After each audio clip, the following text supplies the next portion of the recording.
And of course it just didn't make a sound, so I couldn't place it. What sort of speed do you think it was travelling at? 40 miles an hour? It All right. wasn't fast. Eerily, it looked just like an object spotted over Belgium in 1990, which so spooked authorities that F-16 fighter jets were scrambled to intercept it. That were in 1990, and they've put a picture of that one as well, which looks pretty much dead on what I saw, to be honest. Right. This object was coming over the top of the houses, and I could see the red lights were starting at the front of the object and flashing down the sides of the object. So initially this was a head-on view, and clearly wasn't anything that I could recognise. Right. So as it drew closer, I could make out it was a flat triangular shape. It just maintained the same speed, it didn't alter. But looking at it from underneath, I was seeing a light there, is that in frame? A light there and a light there. About 3/4 football pitch. Right. All right. Okay. So Is a rough. pretty big then. Yes, Yeah. it was all right. pretty big. And what I was seeing was red lights flashing sequentially down the craft from the front to the back, the full length of the object, say about 10 lights. And again, as it started coming closer, I was now more looking side on, and the height of this thing was probably around 500 metres, I'm guessing, so not very high at all, but certainly high enough above the houses. But as the first object came into closer and came side on, a second object identical to the first one appeared underneath it. And I noticed that the sky around the lights started to sort of wobble, in effect, like a rippling effect around the outside of what turned out to be a triangular shaped craft. And once it started to ripple, you could see this object materialising. It was just like Star Trek, like decloaking right in front of our eyes around the lights.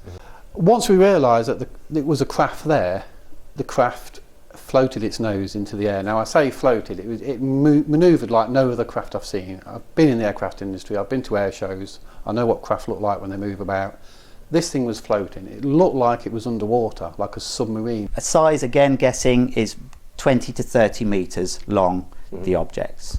Certainly not huge like some reports have said of football field size objects. It certainly wasn't that big, but larger than your average two-seater plane or what have you. Basically there were just these 4 big lights along the back, and like I say, they weren't parallel to the ground, they were tilted at an angle.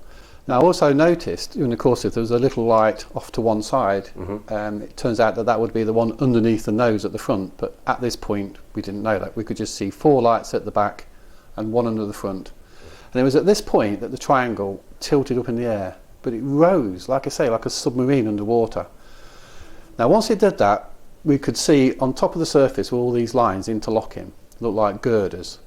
Any noise at all? No, and again this was the thing that drew on me then, was that I couldn't hear a thing. Right. And what sort of speed? And again the speed was most definitely slower than your average airspeed for any aircraft that I've seen. So they were almost, you could say drifting, but there was no bobbing motion. They were on a very set, steady course. This is showing the central white core of the craft, and I've tried to show here how the top and the bottom rolled over like this hovercraft skin effect or pastry on a pie. But the thing I remember about this particular view is there was no nuts and bolts, no rivets, no welding. It'd almost been sympathetically put together. As they went past, I noticed behind them, separated by a few hundred metres again, was another pair of identical objects. And were they like directly one below the other, or were they Yes. offset? So They weren't offset, they were directly above each other. all right. So one pair drifted past, then another pair, and I counted 4 pairs, 8 craft. Aircraft. But what I would say is we stood there, and in the distance flying away from us was the largest flying craft I've ever seen in my life, bearing in mind my aircraft experience from the past. It was a huge craft. It was the size of a football field. It got 4 red lights at the back again, but this time on the enormous wings there was a white light at the end of each wing It wasn't strobing, it was just shining. It was shining up the surface of the craft on both sides, and this huge thing was flying away from us. Right. We could only assume that the small craft had gone back to the larger craft. Just before they went out of view, I was getting a slight angle of the back end of the craft. And again, that was just flat, slightly different again, no red lights on the back, but there were two squares of purple light. And again, not a colour that I've ever seen on any aircraft. Right. Very distinctive, bright purple, but of they were dimmer than the red flashing lights. Right. And I can only guess that they were part of the propulsion system. Right. But were they making any noise, or was there any flame or anything? No, there was no flame. No, couldn't see any flame or gas coming out the back. It was just light. Right. And any noise at all? Absolutely none whatsoever. And more importantly, there were no smells.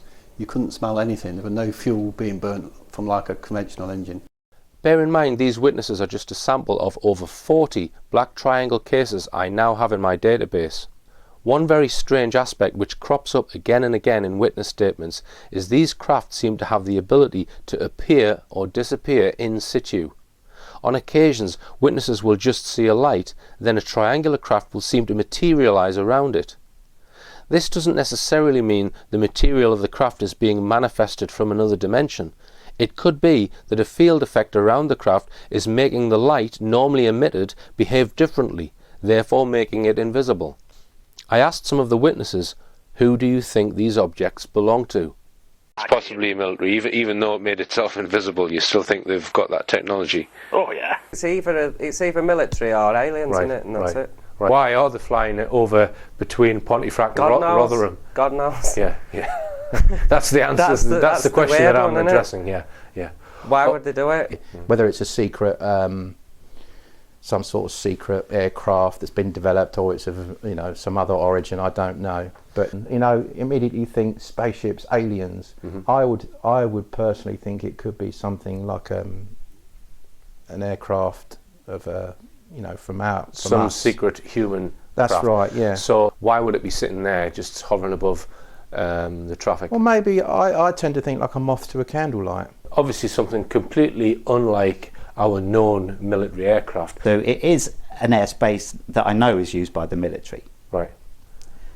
Not commercial aircraft that low. Right. ET or military? Well, I can only guess that it's most likely come from ET, whether it's ET or our military now, or another government's military. Okay. Anybody's guess. That's speculation, isn't it? I mean, some people have said to me, was it perhaps the stealth fighter or the stealth bomber? Well, at that distance, I mean, this thing was only like 100 feet away from us. The stealth fighter, the F-117 weighs, I think it's 3,800 pounds, but it's only got two engines which produce 30,000 pounds of thrust. It hasn't got enough, but if it had 38,000 pounds of thrust, it would have to stand on its end with engines on full blast just to hover. This craft was not doing that. This craft was manoeuvring around with no noise whatsoever, in the most peculiar fashion. Right. So if it was a stealth aircraft, it's using a propulsion system that hasn't been disclosed yet, presumably. That's right. Yes. Yeah. My own personal feeling from the whole experience that it's definitely not one of ours. I've never seen anything quite like it. Now, if this is a secret project from the military, what are they doing in the Leicestershire countryside, jumping out on people, driving along in the cars? It just doesn't make sense. Yeah. The craft seemed to be in no panic to get away from us. After the event, not prior to it, because it's my first experience of anything paranormal. I have had other experiences. That makes, for me, 100% certain that this is not a man-made object. I decided to compare notes with 3 of the UK's leading UFO researchers. I dare say if you sorted all out the triangular reports, we'd have quite a phenomenal number of sightings of the Black Triangle. And they're in a marked police vehicle, and they see in the area of Northolt, Middlesex, a huge black triangular object, which he describes as the size of 3 football pitches. And I said, well, how do you know it was that big? And he says, because it was over 3 football pitches. Well, he said it was something around that sort of size, almost the size of a football pitch. And basically, it was no noise, huge proportions, low to the ground, as low as 50 feet at one point. And it was just motionless, hanging there, and then seen for a few minutes, and then gone. In most cases, they're either completely silent or sometimes emit a sort of low humming type sound, or sometimes. And the amazing thing is that in the 1990s, they were coming over majestically over the landscape, as if completely impervious of what was happening below them. But they were coming over, moving ever so slow, as you said before, with a light at each corner and the big light in the middle. About 24 police officers across 6 counties had basically tracked one or two objects. We saw initially what we thought was a very bright spherical light travelling relatively low in the sky. The object was travelling north to south, having come over the sea at Bideford Bay. We stopped and got out of our police car, and as the object approached us from directly in front of us, we realised that this object was connected in some way to 2 duller lights which were travelling behind on each side of the main bright light that was effectively in a triangular formation. It travelled fast and most strangely was completely silent. It was a clear, still night. The object was enormous in dimensions overall and was like nothing we'd ever seen or experienced. Overall dimensions approximately the size of a football pitch. It's amazing how many times people use that. So they saw in the distance 3 sort of orangey red coloured lights in a triangular shape moving in their direction. Now as these lights got closer, they realised it was this black triangular shaped object with these lights attached, appeared to be on the underside at each corner. And they also said at a distance that it was doing this kind of weird wavy type motion. It looked like it was sort of shifting backwards and forwards. Now it's possible that it was some sort of field that was around the object that was causing this distortion, and I've looked into other cases where this same distortion effect has been seen, but there's also many cases where the distortion effect isn't seen, so it's possible some kind of flight mode that they enter where it looks like this. Now this craft continued to get closer to them, and it actually came down in the road and hovered about 10 foot. It was within 40 feet of them, so it was very close. And it hovered about 10 foot off the ground, and they didn't really know what to do. They stood there staring at it. As I mentioned earlier, the question of who do these craft belong to is not necessarily the best question to ask. There is another much more important question I suggest we need to answer first, and if we answer it, we might find out who they do belong to. The question is this: whereabouts do these craft exist when they are not on display in the sky? There is a number of cases where the military has tried to intercept these objects, so clearly they are interested in them. Right. Why would they want to intercept something if they knew what it was? Sometimes they've shown very unusual characteristics, such as cloaking, sort of materialising or dematerialising, sometimes in a clear sky. Main argument really against them being military would be just the advanced characteristics sometimes displayed. Where they go in, what they're doing, where they're stored. Well, I suppose if you thought it was man that would created them, then they would probably be in a hangar somewhere. But I don't believe that, and I do think that they're ET, and I just think that's another aspect of ET. But I'm trying to steer you towards when they're not on display. Where are they? Do you think there are bases? Well, I think there probably are bases around the world. ET bases? Yeah, I think there probably are, because there's still very remote areas. I think the sea is there's been so many sightings of underwater objects. I've had some cases where they've seen UFOs come up out of and enter the sea. Right. Which have been interesting, not flying triangle cases. If these triangles have got that kind of technology, then maybe they're flying around and we just don't see them, and then they decloak, for want of a better phrase, and they're there. If we're being visited by extraterrestrials, which I believe that we are, I believe that there's numerous species visiting the Earth, and I believe they've been here a long time and will continue to be here for a long time. I believe that there's some sort of ongoing program that they're working on with the human race, and they're possibly developing us. Now, it stands to reason that they would have to be somewhere. They're unlikely to just be flying around all the time. So therefore, I'd certainly look into there being a number of bases, possibly here on the planet, maybe up on the moon, that they would use to house these craft. Right.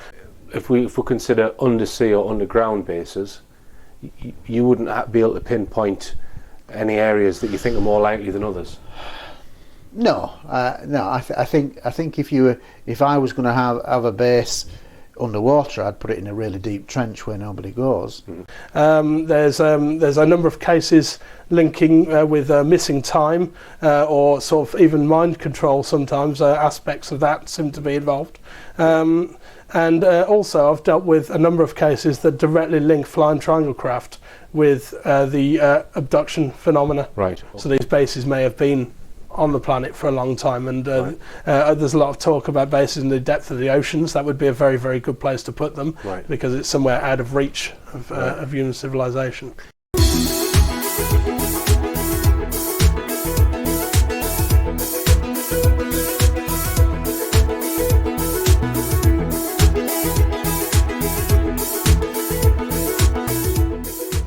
I wondered if plotting all the triangle cases on a map of the UK might give a clue to their origin or indeed their storage location. There does seem to be a significant number in the West Yorkshire and Lancashire region. This region contains large unpopulated areas, has very steep hills, and is also home to the famous UFO hotspot known as Todmorden. Although none of my triangle cases were specifically over Todmorden, I decided to research online news articles and other UFO websites to gather recent black triangle cases in and around the town of Todmorden. I plotted the sightings on a map. All the activity on this map took place recently, between 2010 and 2012. The red arrows indicate where black triangles have been seen moving, and the arrow indicates the direction. The red triangles show where triangular craft have been seen hovering. A total of 9 separate black triangles have been spotted around Todmorden over the last 2 years, and that's just cases that have been reported. There could be hundreds more unreported. The letter M on the map indicates where a classic animal mutilation case took place in 2002. If you're not familiar with animal mutilation and the possible links to UFOs, you might want to watch one of my previous films, Silent Killers. The green line on the map shows the Pennine Way, a popular hiking route winding from north to south through the UK's mountainous Pennine region. Our UFO experts mentioned cases where craft have been witnessed emerging from the sea. I think at this point it is important to point out an incident written about in Jenny Randall's 1983 book, The Pennine UFO Mystery. On Thursday the 14th of August 1980, Andrew Nightingales and a friend were fishing in the Ogden Reservoir at Helmshore, a small new estate near Rawtenstall about 4 miles west of Bacup. It was 8:50 p.m. Suddenly, a circular row of red lights, they think about 9 in all, appeared on the surface of the water just out from the bank. Thinking it was something above them casting its reflection, they quickly glanced upwards. Nothing was there. When they looked back at the water, the lights had vanished. However, within moments they reappeared, pulsing this time. It was quite clear now that they were watching a large circular object underneath the surface of the reservoir. Naturally, they began to panic and fled from the water's edge, dropping behind their expensive fishing tackle at the mercy of any passers-by. As one of them put it afterwards, "There is no way I would go back there until it was daylight." The Todmorden area is littered with reservoirs, some of them on the tops of hills. To the north of Todmorden is a vast expanse of land where there are no roads nor easy access to the land for many square miles. It is one of the largest unpopulated areas in the UK, with a barren mountainous terrain. It's also worth pointing out that the Menwith Hill eavesdropping facility is just 25 miles to the northeast of this area. The Lancashire-West Yorkshire border is very central to the UK as a whole. It contains some very remote landscape and is surrounded by extremely steep hills. Could the triangles be returning to this area and be using it as a base to access some of the other areas where triangles are commonly seen, such as Stafford, Lincolnshire, Derbyshire, East Yorkshire and further afield? Another important thing to note here, there is not a single piece of witness testimony of a silent black triangle landing at a UK military base. If they are returning to a base, they are not returning to known military bases. If I was asked to speculate, I would guess there might be a facility under the land or inside a hill somewhere in the Todmorden area, which is possibly accessed via a water feature such as a lake or reservoir. It's even less easy with the information available to speculate who might be in charge of such a facility, other than whoever is flying the craft. And with that little revelation, let's ask if anyone has managed to film one of these triangles. Photographs are available of the Belgian flying triangles, but video footage of UK flying triangles is sketchy. This footage, kindly provided by researcher John Hansen, certainly isn't 100% conclusive of anything, but it is interesting. The footage filmed in Neath in South Wales shows a triangle of 3 lights which remained stationary for at least 20 minutes, hovering over a property at 3:30 in the morning. There are no street lights or any other conventional reason as to why these lights should have been there. The witness who was shooting the film stated that he wishes he had stayed to film the lights for longer, but for some inexplicable reason went to bed after they hadn't moved for 20 minutes. This footage was broadcast on news channel Russia Today, brought to my attention by John Barry. It shows a triangular light formation over the war-torn area of Palestine. If this is a solid object, could it be exhibiting the cloaking abilities mentioned earlier? Is somebody monitoring the hostilities from the comfort of their advanced craft?